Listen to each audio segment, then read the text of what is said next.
Peradaban adalah seluruh hasil budidaya manusia yang mencakup seluruh aspek kehidupan, baik fisik maupun non-fisik.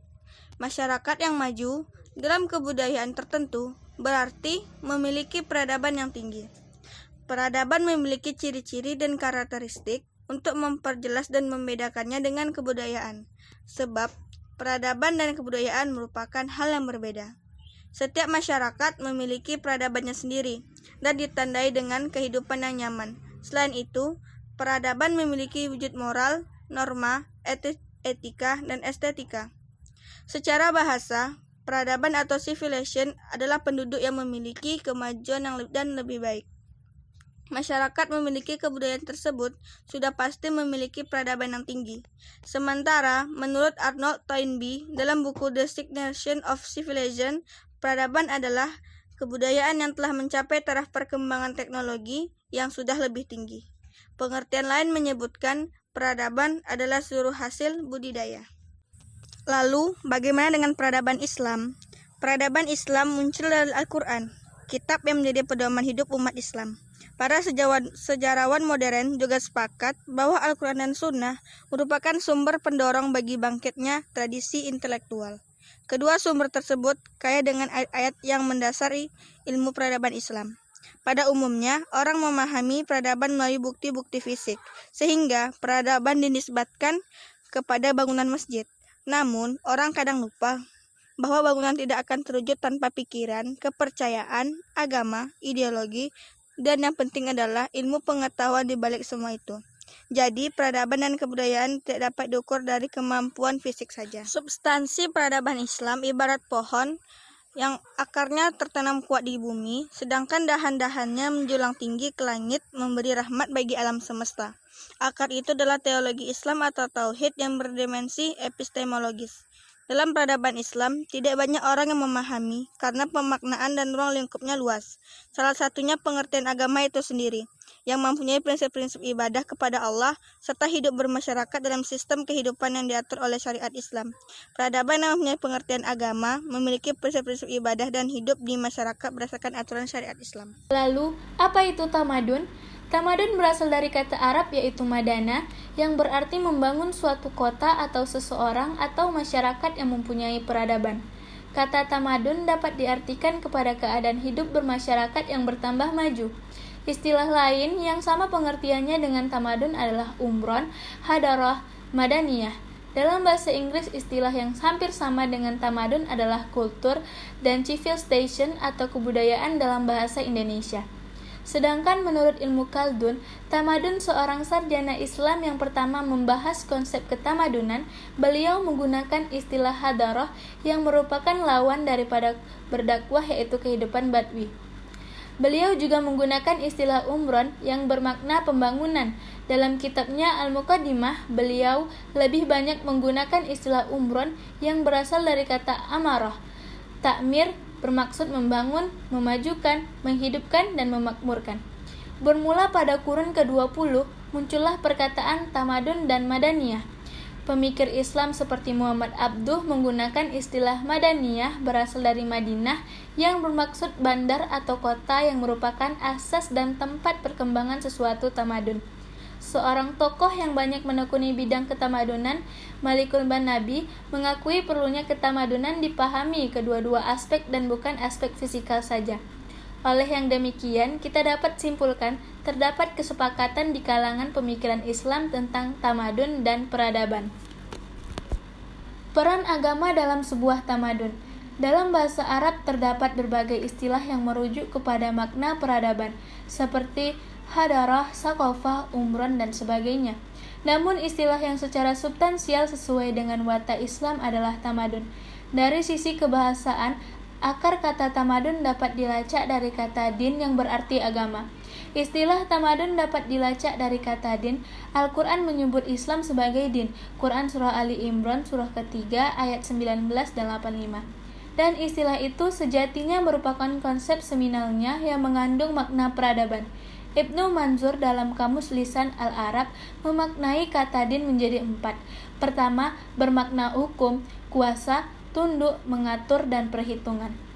Dalam teori sejarah ilmu, Jika suatu kata diterima oleh masyarakat dan digunakan dalam kehidupan mereka, maka kata itu telah sah menjadi istilah teknis untuk disiplin ilmu yang bersangkutan. Istilah tamadun adalah istilah yang digunakan oleh masyarakat Muslim. Di kalangan penulis Arab, perkataan tamadun digunakan untuk pertama kalinya oleh Jurji Zaidan dalam sebuah buku Tarkh al-Tamadun al-Islami atau Sejarah Peradaban Islam, terbit tahun 1902 sampai 1906. Sejauh pengetahuan penulis, semenjak itu perkataan tamadun atau derivatifnya digunakan umat Islam sebagai istilah untuk peradaban. Agama dalam sebuah tamadun ialah menuntut penganutnya untuk beramal dan berusaha untuk memajukan diri, bangsa, dan negara.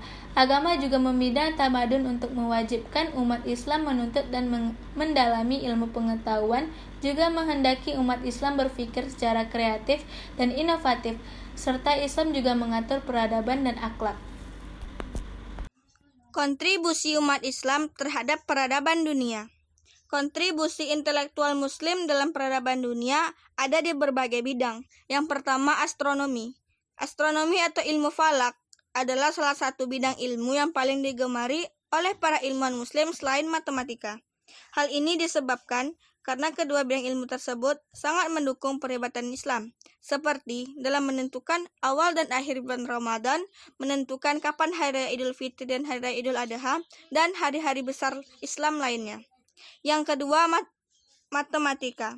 Ilmu matematika dalam bahasa Arab disebut aljabar atau perhitungan, sedangkan istilah algoritma adalah berasal dari nama penemunya, yaitu Al-Khawarizmi, yang memiliki nama lengkap Muhammad bin Musa bin Khawarizmi.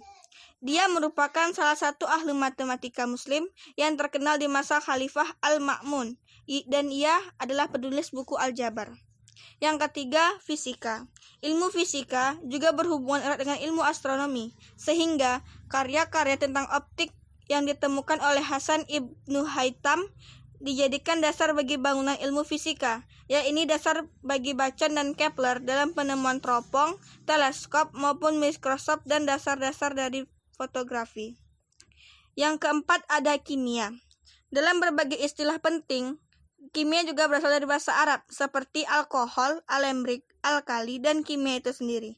Salah satu ilmuwan Muslim yang membidangi kimia adalah Abu Musa Ja'far al-Kufi.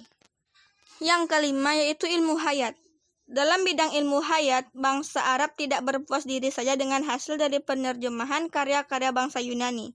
Bangsa Arab pun melakukan kajian dan observasi sendiri secara intensif, sehingga tidak heran jika mereka berhasil memperkaya daftar macam-macam tumbuhan yang tercantum dalam daftar Discoredis yang berisi sekitar 2000 spesies. Yang keenam, ada ilmu kedokteran. Salah satu ahli kedokteran Muslim yang sangat terkenal di dunia barat adalah Abu Ali Al-Husain bin Abdullah Ibnu Sina, yang lebih dikenal sebagai Ibnu Sina atau Avicenna. Bukunya yang berjudul Al-Qanun fit At-Tib atau petunjuk tentang kedokteran. Selain itu, ada juga dokter-dokter seperti Ibnu Zohar dan Ibnu Nafis yang juga merupakan ahli kedokteran. Ketujuh, filsafat. Ibnu Sina atau Avicenna juga merupakan seorang ahli filsafat. Ia telah membentuk sistem keilmuan dan pandangan filsafat skolastiknya secara gelombang. Sementara itu, Abdul Wahid Muhammad Ibnu Rushd atau Averroes dalam banyak hal lebih berpengaruh ketimbang Avicenna, berkat bukunya yang mengomentari karya filsafat Aristoteles. Kedelapan, sastra. Para ilmuwan Muslim juga memberikan kontribusi yang besar terhadap dunia barat di bidang sastra. Hal ini terbukti dari hasil kajian Asian Palacios atau karya-karya Sualis dalam Islam dan atas buku La Divina Commedia karya Dante Alighieri. Yang kesembilan, geografis dan sejarah. Masyarakat Arab dikenal gemar mengarungi pulau maupun benua untuk berdagang. Karena itu mereka harus menguasai geografis maupun sejarah setiap kawasan yang akan dijelajahi. Hal inilah yang menjadi latar belakang untuk menekuni ilmu-ilmu geografis maupun sejarah. Yang ke-10, sosiologi dan ilmu politik. Ibnu Khaldun merupakan pemikir filsafat, sosiologi, dan sejarah yang terkenal dalam peradaban Islam. Salah satu bukunya yang disebut sebagai Prolegomena membahas refleksi umum sejarah manusia dan berbagai macam peradaban manusia. Sementara Al-Farabi menulis buku yang sangat terkenal tentang filsafat politik yang berjudul Al-Madinatul Fadilah. Dalam buku tersebut dia menyatakan bahwa pemimpin suatu negara harus mampu memberikan jaminan agar penduduknya mencapai kehidupan yang sejahtera baik di dunia maupun akhirat. Yang ke-11, arsitektur dan seni rupa. Arsitektur manusia tampak dalam bentuk istana maupun masjid yang gemerlapan, yang di kemudian hari berpengaruh pada seni bangunan gereja pada abad pertengahan di Eropa. Yang ke-12, musik. Seorang musikus muslim bernama Abul Hasan Ali Ibnu Nafis atau sering dipanggil Ziriyab telah mendirikan konservatorium musik-musik Andalusia. Sejak itu teori musik mulai dikembangkan oleh Al-Farabi yang menulis kitab Al-Musiki atau pedagang musik. Dengan menggunakan prinsip-prinsip ilmu matematika dan fisika, para penulis musik mampu memberikan penjelasan secara ilmiah tentang suara dan bagaimana mendorong pembuatan instrumen musik lebih lanjut seperti gitar, seluring, tambur, prototipe, piano, organ, dan sebagainya. Peran masjid sebagai pusat peradaban umat Islam. Di zaman Rasulullah SAW, masjid sudah menjadi pusat berbagai aktivitas umat Islam. Selain untuk pelaksanaan ibadah, masjid juga sering dijadikan tempat untuk melakukan berbagai bentuk aktivitas muamalah. Sebagai tempat ibadah, selama hidupnya, Rasulullah selalu melaksanakan sholat wajib 5 waktu secara berjamaah dan menjadi imam di masjid dekat rumahnya di kota Madinah.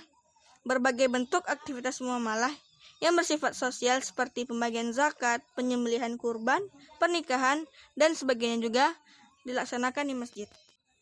Rasulullah juga menggunakan masjid sebagai ruang pertemuan dan tempat untuk memberikan pengarahan, tempat menyelesaikan sengketa atau pengadilan, serta mengatur pertahanan dan keamanan negara. Karena itu, pelatihan militer dan pelepasan tentara menuju medan perang juga dilakukan di masjid. Perguruan tinggi di dunia Islam pada awalnya menyatu dengan masjid, seperti Universitas Al-Qurawiyyin di Maroko yang dibangun pada tahun 859 Masehi dan bertahan sampai sekarang. Universitas Al-Azhar awalnya berada di dekat Pasar Khain Kaili yang merupakan pasar terbesar di pusat kota tua Kairo. Setelah berkembang, perguruan tinggi yang sangat terkenal di dunia Islam sampai sekarang kemudian membangun kampusnya di sejumlah tempat di kota Kairo dan banyak di kota Mesir. Di Indonesia, sejumlah masjid dijadikan taman kanak-kanak. Lapangan di depan masjid yang berada di banyak kota, di sampingnya sering dijadikan tempat ibadah seperti sholat Idul Fitri dan Idul Adha, serta tablik akbar. Juga bersinergi dengan tradisi setempat seperti pasar malam yang merupakan kombinasi dari aktivitas ekonomi muslimat.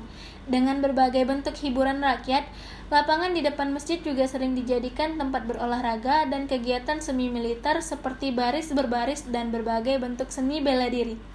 Namun belakangan ini fungsi masjid seperti di atas hanya tersisa di sejumlah tempat saja. Sementara di banyak masjid hanya digunakan untuk sholat saja, kalaupun ada yang juga memanfaatkan untuk kegiatan yang memberikan manfaat bagi masyarakat di sekitarnya, seperti kegiatan pendidikan, sosial atau ekonomi, jumlahnya sangat terbatas.